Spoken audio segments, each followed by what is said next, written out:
Hello viewers, welcome to my channel. I'm Hashim Ali Khan. I got so many requests from my regular viewers, from my students, dear students, to start the subject of income tax for the assessment year 22-23. I didn't find the time because my schedule was so busy. I couldn't be able to start the subject much earlier. Now it is the holy month of Ramadan. But still I'm finding some time to make some videos because many students are dependent on this channel for this subject of income tax. So normally students feel that income tax is a tough subject. Yes, of course, because the complete subject depends on the provisions of Income Tax Act 1961.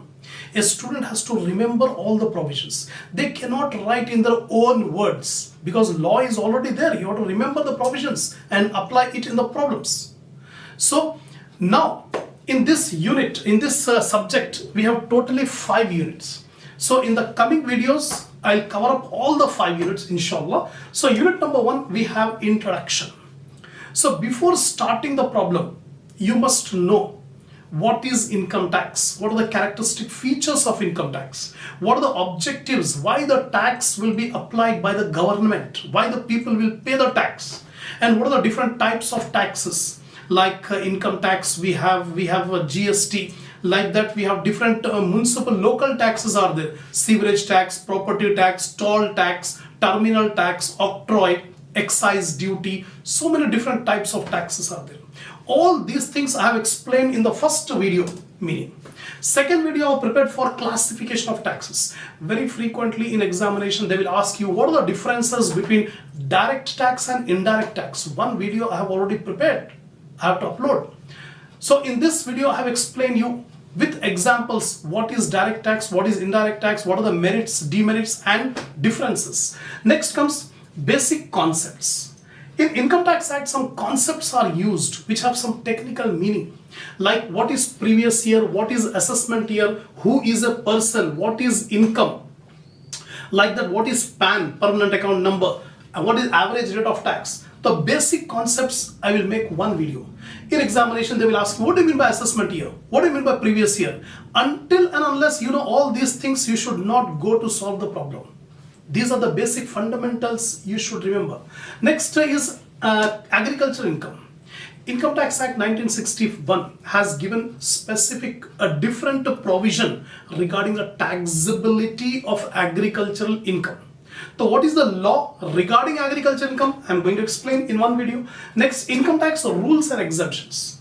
Every year the rules and exemptions will change. So presently for the current assessment year 22-23, for this assessment year, what are the rules, what are the exemptions available? I am going to explain. Then incomes exempt from tax. Actually, every income is not taxable. Some incomes are there which are completely exempted. In examination, you may be asked, give some 10 examples of incomes which are completely exempted from tax. So one video I am going to prepare. Then residential status. This is very important topic. In examination, they will ask you, what are the provisions regarding Income Tax Act for residential status? Income tax does not depend on the citizenship of the person. The citizenship will be decided by the Constitution, but residential status will be decided by Income Tax Act. So income tax will be applied according to the residential status. A person may be resident, a person may be non-resident. So what are the provisions? Again, one video I am going to make. Incidence of tax, scope of tax, which income is taxable, which income is exempted. Example. Normally we think that Indian income is taxable and foreign income is exempted. But in some certain circumstances, even foreign income is also taxable in India. So to compute the scope, to find out the scope of income tax, we have this chapter called Incidence of Tax. So all these unit number 1 introduction are theoretical chapters. Most in few problems will come across in tax rules, some problems in residential status, some problems in agricultural income. So in these 3 problems, even in incidence of tax, we come across some problems, few problems. But mostly unit number 1 introduction is completely theoretical. Now second unit, income from salary. The biggest head of income. Actually, Income Tax Act has divided the heads of income into 5 categories. Income from salary, income from house property, profits and gains of business and profession, income from capital gain, and income from other sources. These are the 5 heads of income. The biggest head is the income from salary. Income from salary will be there whenever there is employment. Employer-employee relationship is there between the SSC and the employer. If employer-employee relationship is there and employer pays the remuneration to the employee, that is taxable under income from salary. Income Tax Act has given specific provision how to compute income from salary. What is perquisite, what is profit in lieu of salary, what are allowances, all these things I am going to explain in this. Next, unit number 3, income from house property. If a person is having property which is let out and getting the rent received from the tenants is taxable under the head income from house property. So Income Tax Act has given many provisions regarding how to compute the income from house property. Then I'll do it in one of the videos. Next, profits and gains of business and profession. If a person is running his own business or running the profession, any income earned, any profit earned from that business or profession is computed under PBGP. That is profits and gains of business and profession. Next one is capital gain. If an SSC sell a capital asset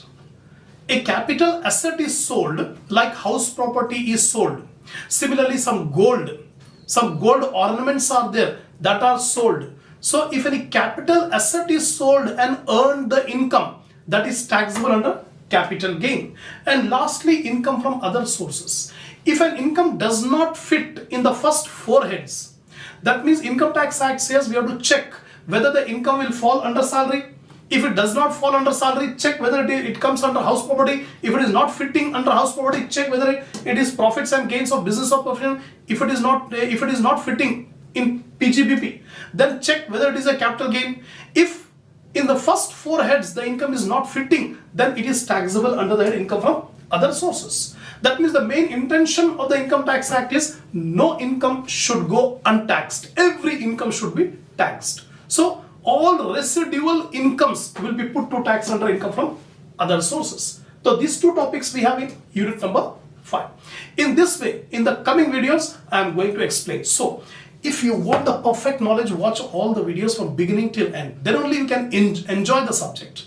Otherwise, most of the students will think that this is a tough subject. Why tough? They cannot be able to remember all the provisions. It will take some time. Have some patience. So inshallah, next video I'll start the first topic. What is the meaning of the tax? What are the characteristics, objectives and types? I wish you all the best for your preparations. Inshallah, we will meet in the next video.